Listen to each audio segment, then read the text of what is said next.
This is Max Miller speaking from Los Angeles. The date is September 14, 1957, and before this microphone we have Robert C. Gardner, a Francisco, a lecturer of note on the flying saucer enigma. Mr. Gardner, as the first question in this interview, I wonder if you would care to tell us just what you think flying saucers are. Well, I think the flying saucers is a catch-all term to cover all of the unidentified flying object phenomena, or UFO, as it's been recently referred to. And being a catch-all term, flying saucers covers a rather complex situation. That is to say, many people think of flying saucers in the sense of always thinking of a disc-shaped or round-shaped aircraft. However, this is only one of many different types of airfoils or designs that have been observed in the sky by rather credible observers. So I think it's very important to emphasize the fact that flying saucers is a catch-all term to cover many different types of objects seen flying in our skies and having been seen by some rather expert and credible observers. Do you feel qualified to research into these phenomena? Well, yes, on two or three counts. One, I am a graduate of an Air Force school. I was trained in aircraft identification and construction, and I was in the Air Force in the last war. On the second point, I feel that I was or am somewhat qualified on the basis at least of an intense interest. I first read Major Keogh's book back in his first book called Flying Saucers Are Real back in the latter part of 1949. I did make at least one good sighting on my own, and these things re-stimulated my interest, and I think a genuine enthusiasm and interest helps a person to be qualified, because if you're sincerely and intensely interested in a subject, I think you're doing the best that you can on the level of your training to search out the facts of the matter. Yes. Well, how extensively, might I ask, have you investigated these objects?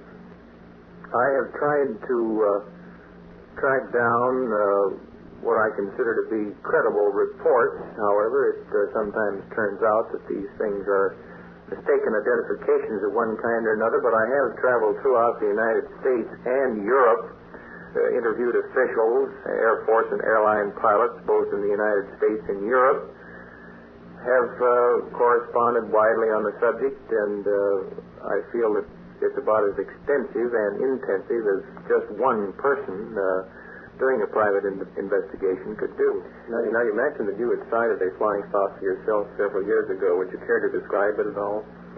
We were on a picnic one afternoon south of San Francisco on a place called Skyline Boulevard. That's you and your wife?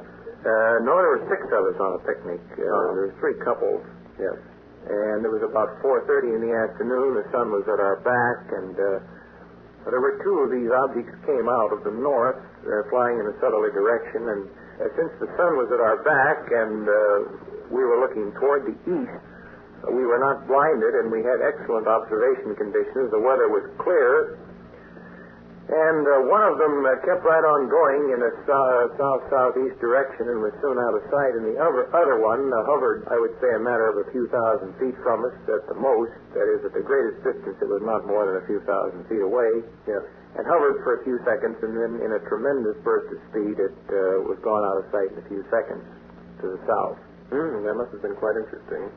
Yes, it was a rather surprising thing to me, because one of the girls in the party said, "Oh, there go a couple flying saucers," and I thought, who's trying to kid who? And she said, "No, look up there." So I did think that he was serious at that point, and sure enough, I had my first, and I would say probably my only real good sighting. Yes.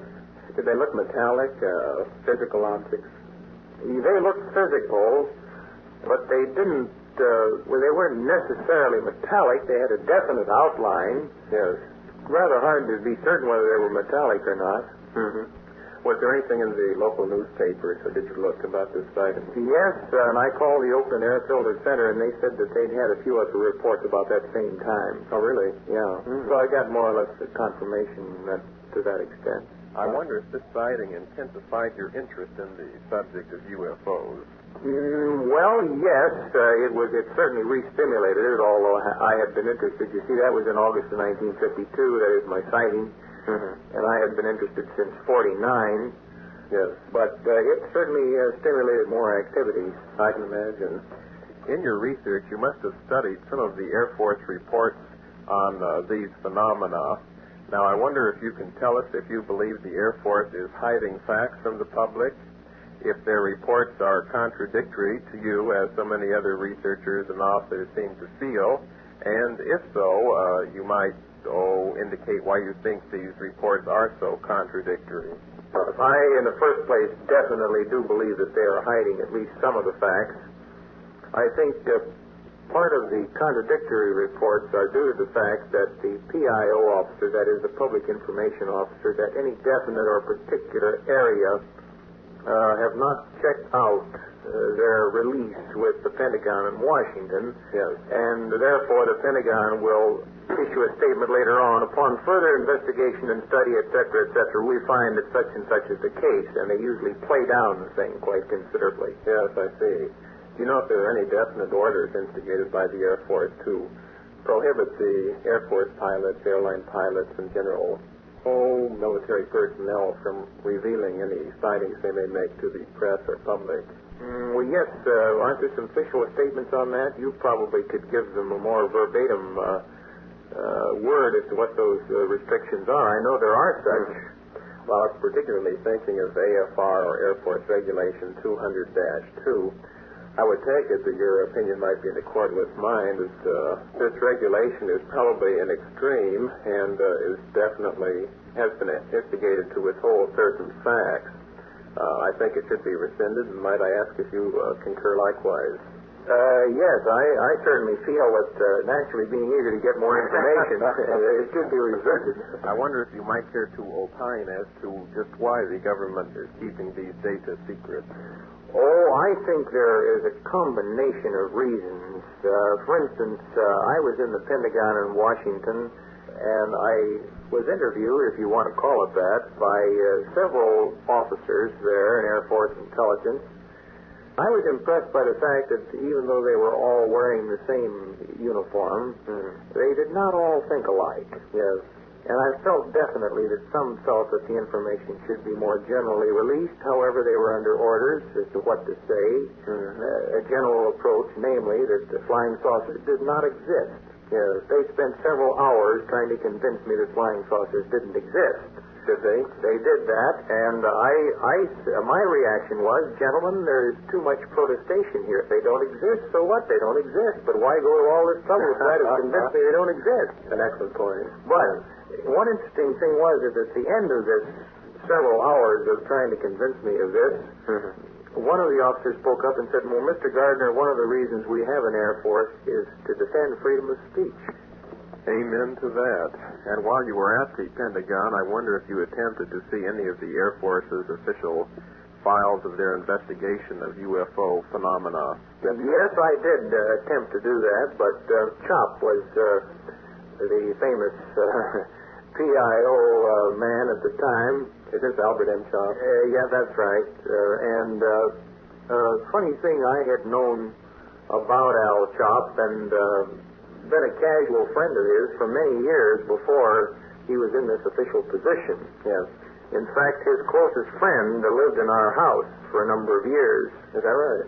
Which gave me sort of an inside track there, and I said, "Come on, Al, don't kid me. After all, I mean, we're friends here." Yes. But of course, he had an official job to perform there, namely to deny the existence of these things. And so, anything that I was given at that time, I was quite impressed with the fact that it was nothing new. And I was also impressed with the fact that they had a lot of information. And Mr. Chop may have been very innocent at the time. He may not have known that this other information existed. Therefore, he was being sincere and convincing because he didn't know any different. Yes.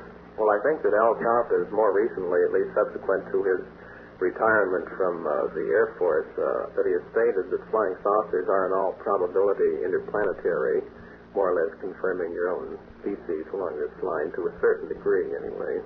I wonder if you can tell me if you believe the Air Force, or whether or not you believe the Air Force will ultimately reveal its files and findings on these phenomena? Well, now, I have stuck my neck out a little bit in the past. The first magazine article I wrote on the subject, which appeared in 1953, I stated that I thought that the Air Force would, from the information I had at that time.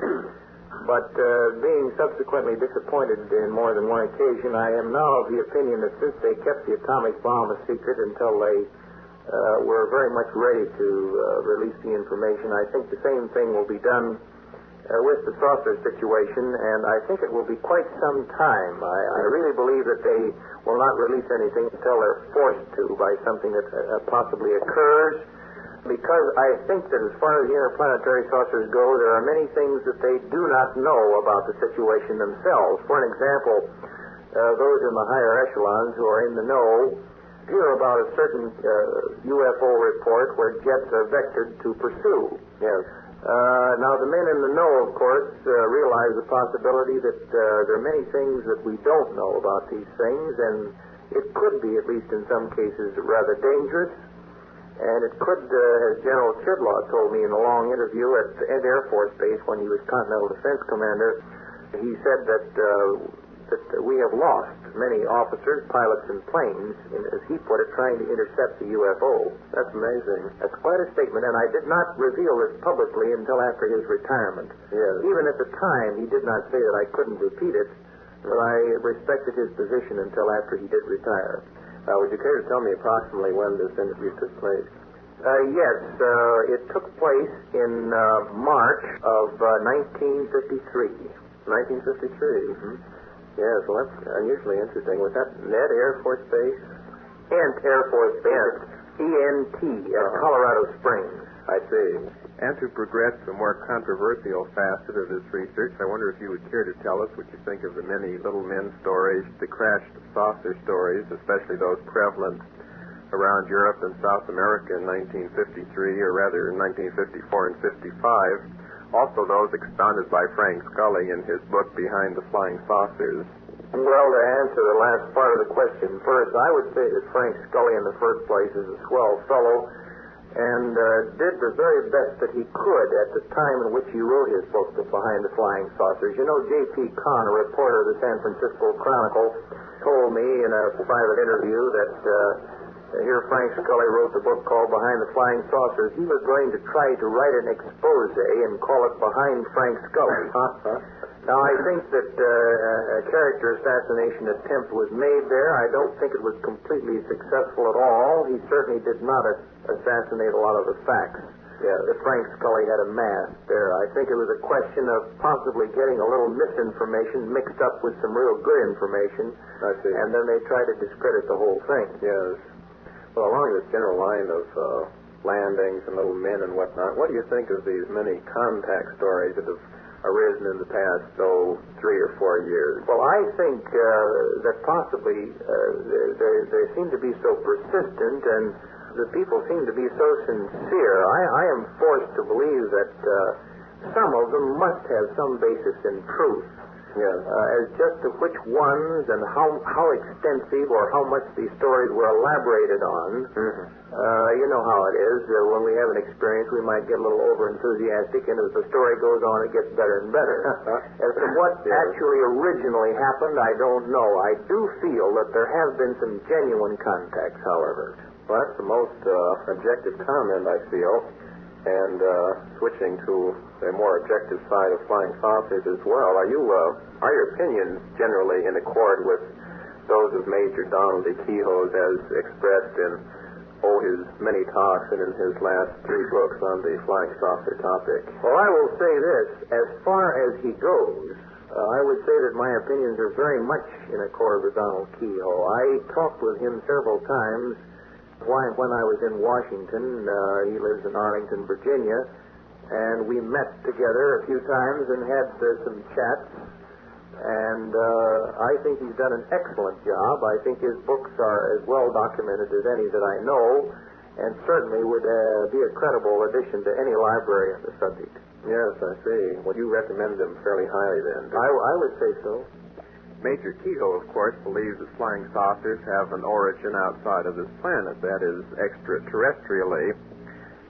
There's a research chemist in White Plains, New York, who has gone into this phenomena, he says, for several years, and he has come to the conclusion that they are manufactured right here on Earth, that is, by the United States or Russia. I think he says the United States.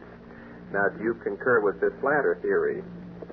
Yes, I firmly believe this, and I think if given enough time and an impartial group of people, I could actually prove it. In fact, I have a serial number of one of our craft that crashed in Trinity Bay near Baytown, Texas. Yes. I have the information that was taken off of that flying saucer. Besides that, I have other information which I think is overwhelming. At that particular time, we had our saucer aircraft, among others. There were two that were referred to as the Lark and the Loon. Oh.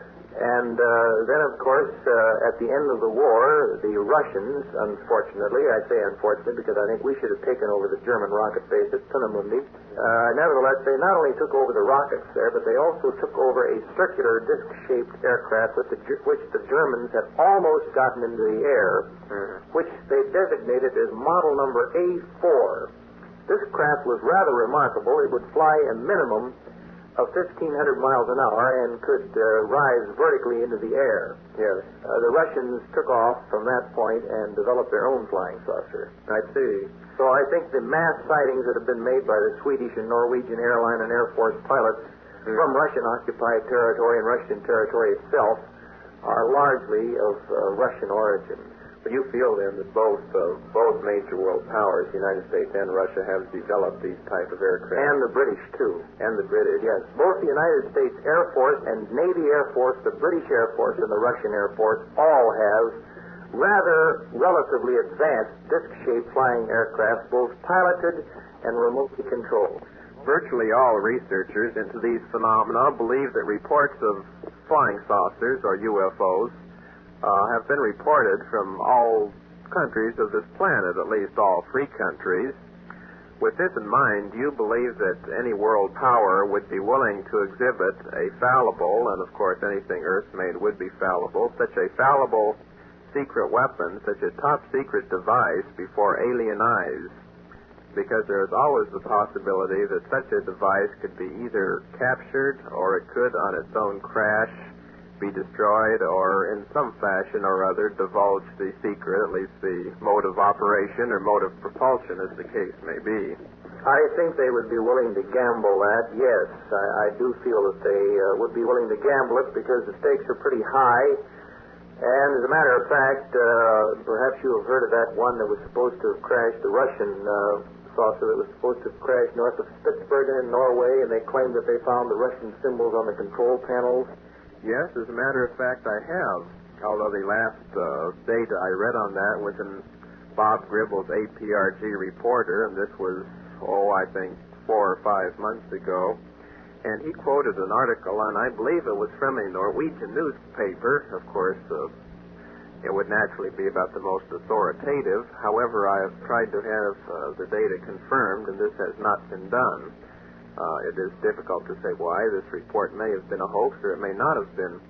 Nevertheless, this story or incident in this newspaper indicated, perhaps it was a magazine, that the saucer or UFO did crash and was found and was examined by Norwegian and other countries' Air Force officers. However, it contradicted the earlier statement that Russian symbols, etc., had been found, and it gave every connotation that this object or artifact was non-terrestrial. That is, there, perhaps some symbols, etc., found in it or on it were undecipherable, or perhaps some metallic substance could not be analyzed or was found to be unavailable on this planet. I don't remember right now. However, I don't think this could be validly used to argue the case in either way, because it is unconfirmed, as I said previously. Sometimes these things are a little bit difficult to be positively certain of. We can only say that there are indications along that line. Yes, I would take it then that you do not believe that flying saucers are interplanetary. Is this correct? Oh, that's not correct. No, this is not correct, Max. The situation is that I feel we have two major sources, terrestrial and extraterrestrial. then both of those sources break down into two subcategories. Yes. The terrestrial origins, one are the ones that I mentioned, the United States Air Force, Navy Air Force, British Air Force, and Russian Air Force, and then certain flying objects from very little known and remote hidden areas, land areas where the white man has seldom set foot. Yes.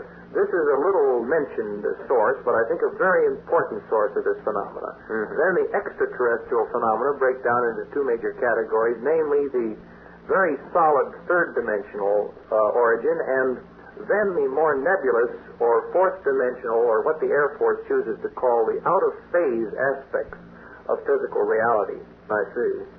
But you would, I would take it then, from what you've said, that you believe that the sighting reports coming from various parts of the world have predominantly stemmed from these terrestrially created aircraft. I think that, put it this way, that a major portion of the disc-shaped aircraft seen have been of a very earthly origin. Yes. But then there seems to be a certain line that we can draw and say, well, beyond that, certain types of aircraft definitely have the flavor of the interplanetary class. I see. Mm-hmm. Well, rolling along here with reference to the non-terrestrial objects or flying saucers or UFOs, do you believe that these particular craft have a hostile or friendly intent to their motive? Well, now, in most all of the cases that I've ever been able to check down thoroughly, by first checking the reputation of the people making the reports and then investigating the reports and analyzing what they have reported, yes, I feel that in most all of these cases, the UFO, that is the unidentified flying object or the flying saucer, has attempted to take an evasive action and get away from any conflict or attack or anything that would be classified as offensive. yes. I think this is almost invariably true. So generally speaking, I could say that they certainly show a friendly intent. Mm-hmm. But besides that point, there have been cases of where our craft have been, well, I feel maybe we could go as strong as to say actually shot down or disabled. Oh, really? Where they've had to defend themselves in order to get away or something. Yes. Would you care to give an opinion as to where these objects may originate from? That is, any particular planet or outside of the solar system? Well, since we have such, as I had mentioned in the earlier part of our discussion here, that we have such a variety of shapes and sizes, yes, I think it's logical to assume, even though we have a lot of variety of shapes and sizes of our own aircraft on the planet Earth, I do think that the variety in shapes and sizes and the fact that these things have been seen for many, many decades indicate that they could be coming both from our solar system and from outside our solar system. Yes, from, say, both Mars and a distant star system. That's right. I feel that that's distinctly possible. Mm-hmm. Well, I noticed that you said that these reports, as we all know, have come in a variety of shapes and sizes and colors and everything else. Disregarding that fact for a minute, do you believe that there are any segments of sightings, say, or along that line that could be classified into any pattern or patterns or colors, sizes, shapes, etc., outside of the general cigar or disc-shaped craft? I think, as I had mentioned earlier in the discussion, too, I said that these take such a wide variety that I think it would be difficult to say that there were a pattern of any shapes and sizes or colors. It seems to be so varied. Yes. As Major General James Sanford, Chief of Air Force Intelligence, has put it, he said that there has been no pattern, as he worded it, I think, no pattern of any threat to the United States. No pattern of any threat? Yes. Underlined.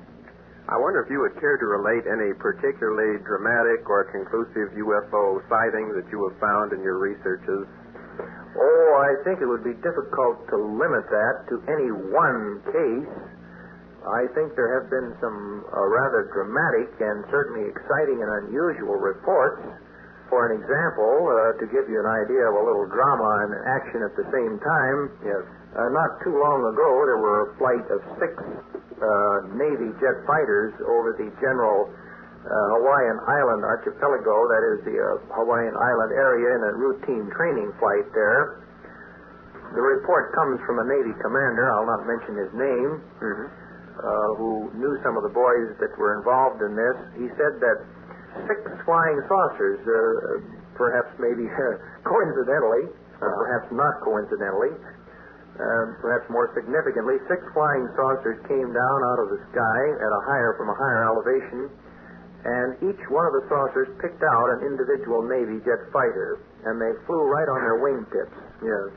For quite a little distance. Mm-hmm. And after a short distance, they tilted, apparently deliberately tilted over sideways in their flying, so that their top, this bubble or dome-shaped top, was very easily visible, say at a distance of not more than 30 feet. Yes.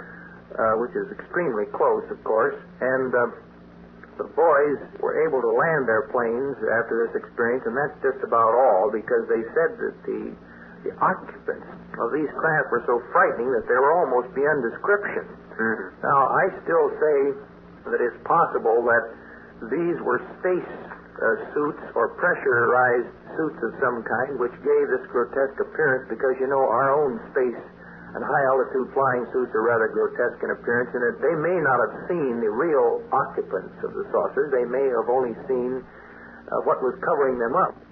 Well, that's a dramatic UFO report, all right. And digressing here, I note that in a recent Trendex national survey, it indicated that approximately 25.3% of the public, at least those queried, indicated their belief that UFOs could, and could, of course, is emphasized here, that UFOs could originate from outside of this planet. Was this Trendex report made?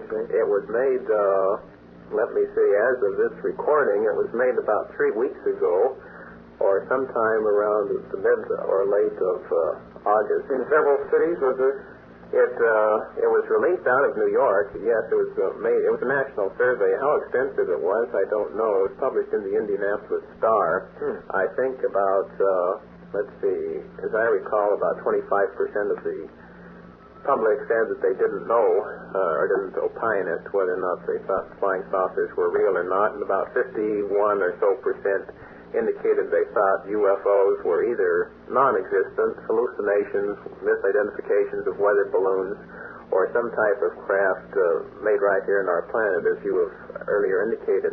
But I was wondering, from your lecture series around the country, particularly here on the West Coast, would you say that interest in flying saucers has been increasing or decreasing over the past 5 years, say?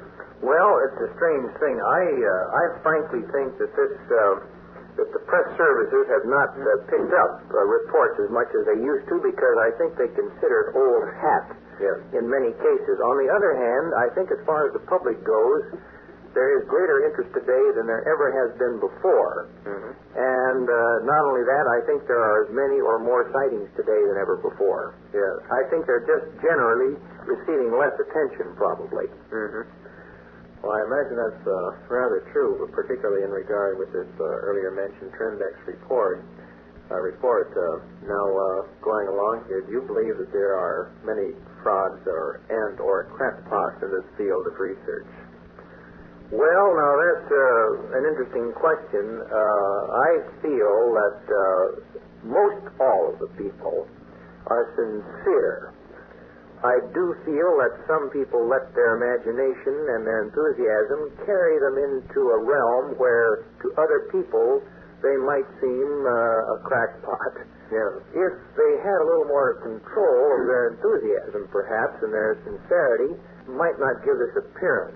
But from an impartial standpoint, I suppose that you could say that there were certainly these type of individuals. However, I think even those individuals in most cases are sincere, but they're just a little carried away.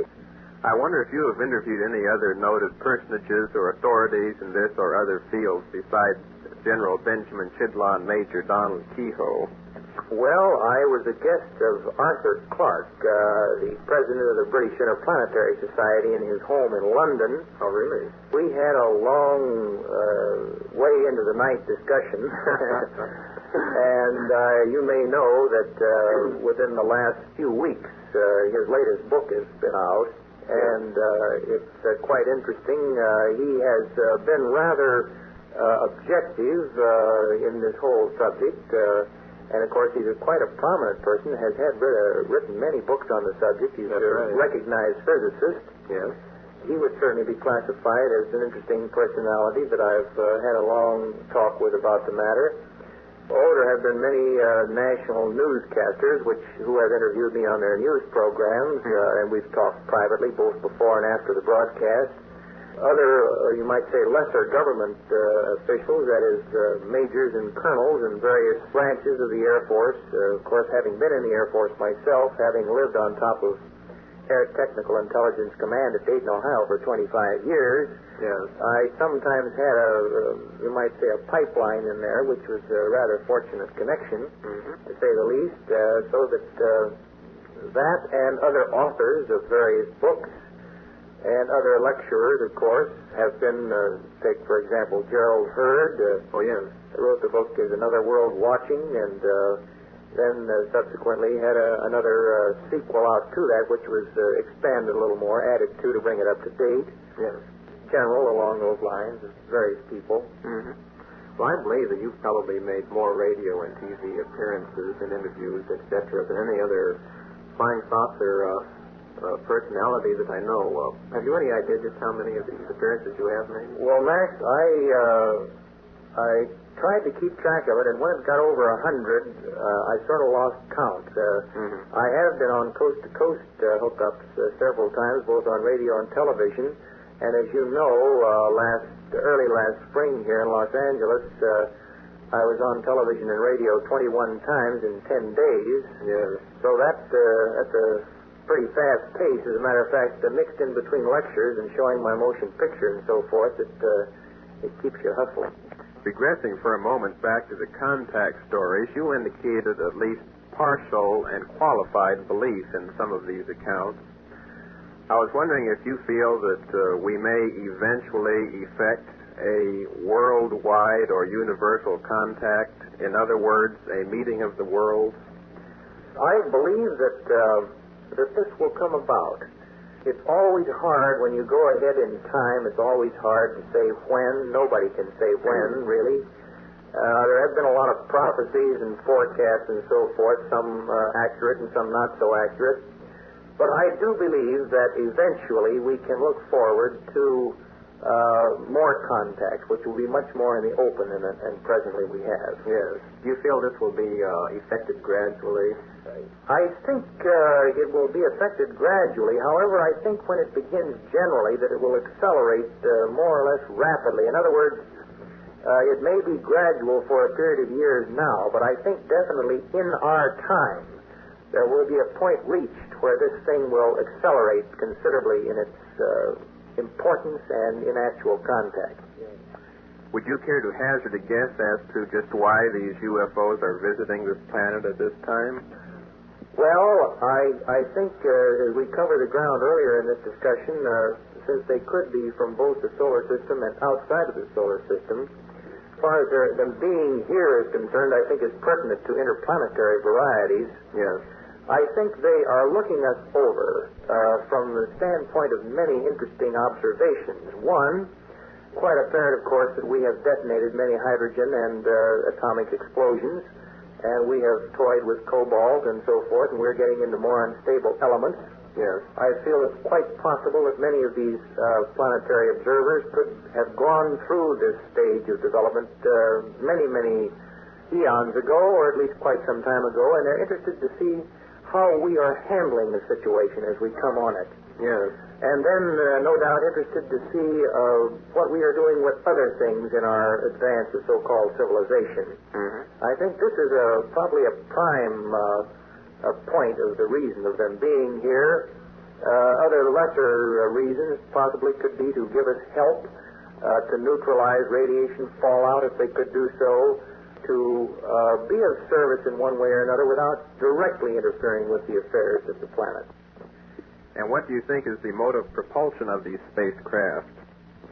Well, now that's quite an interesting question. It involves, to do it justice, quite some discussion, but to try to capsulate this and bring it down and condense it, I think we can compare what we might assume would be interplanetary propulsion with what we've done ourselves. Yes.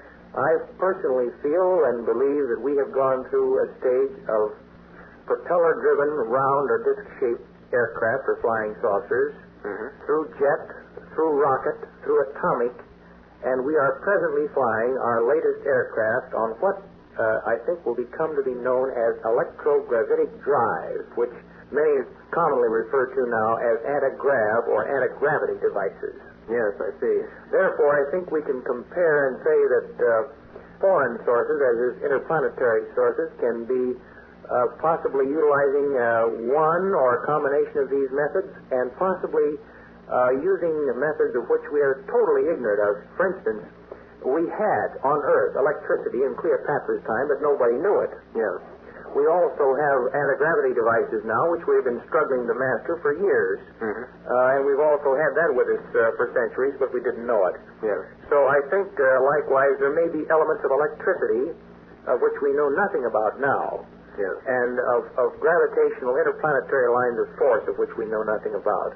And realms of the fourth dimension, since our five senses are strictly limited, since we have cutoffs in our hearing perception at about 15,000 cycles, we have cutoffs in our visual perception at definite number of angstrom units, and yet we know we can go far beyond that physically, but we can't see it.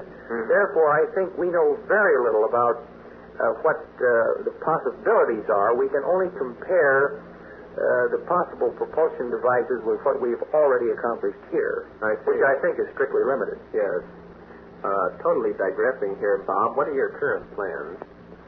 Currently, this is, of course, 14th of September, 1957.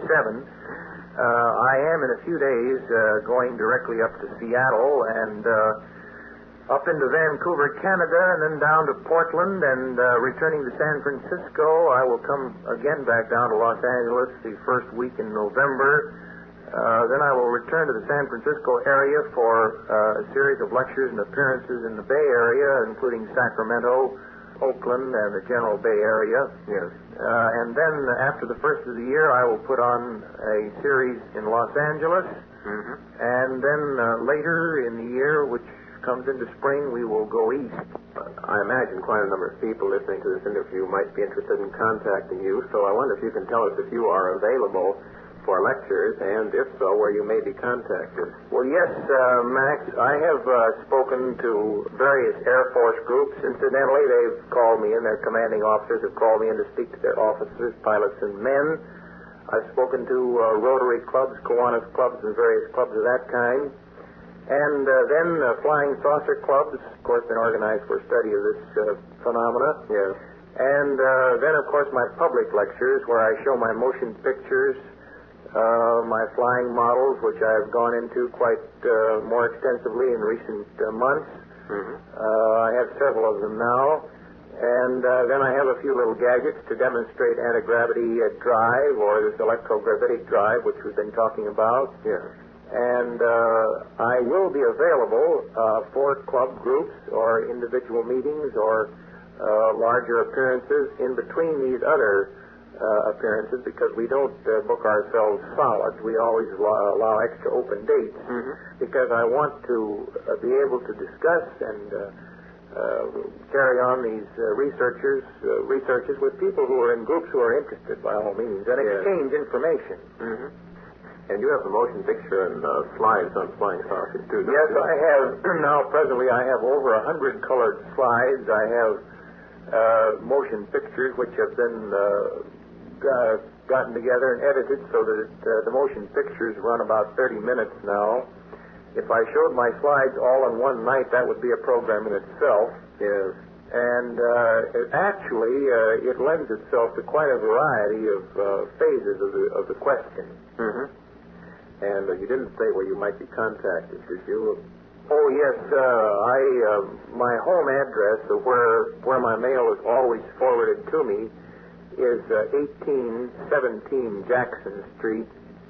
That's 1817 Jackson Street, San Francisco 9, California. San Francisco 9, California. And if someone would like to call me long distance, as they often do, I might as well give them the number if it would be any help. It's Prospect 5, Prospect 56805. Prospect 56805, and that is at my San Francisco address. That concludes this interview, so thank you very much, Mr. Robert C. Gardner.